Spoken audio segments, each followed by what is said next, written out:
Sailing downwind on the foil can often feel the most foreign part of it, because the apparent wind angle is so much further forward, we actually end up in a stance that looks like we're sailing upwind. There are two methods. We can either take speed downwind, stay in both straps and well sheeted in, or we can look to cruise downwind with a slightly more open rig, our back foot out, so generating less lift, but at lower speeds. The faster we go downwind, the further our weight will need to go forward. So actually, we often look like we're sailing upwind if we manage to maintain speed. When I'm going to head downwind, I've got a couple of things to think about. As I go faster, I'm going to generate more lift, so I'm going to need to get my weight forward.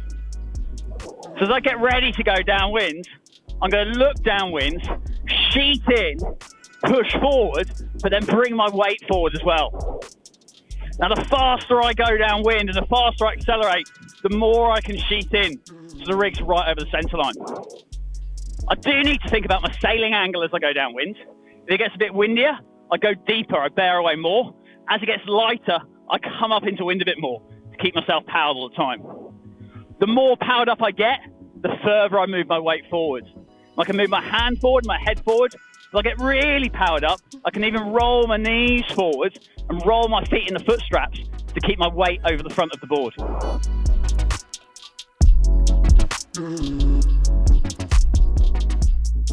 My other option for downwind is I can bring my back foot out to reduce the lift, unhook, and keep the rig quite open. This is slightly more controlled. I'm not going quite as fast.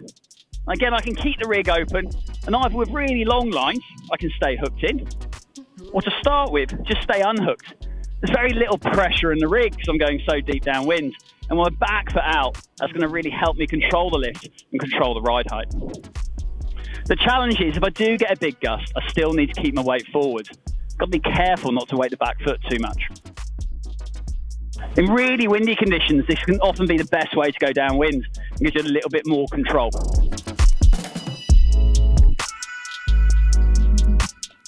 If I want to go the fastest downwind, that's about staying hooked in, staying sheeted in, keeping the weight on the foil, but then getting my weight forward just to control the lift.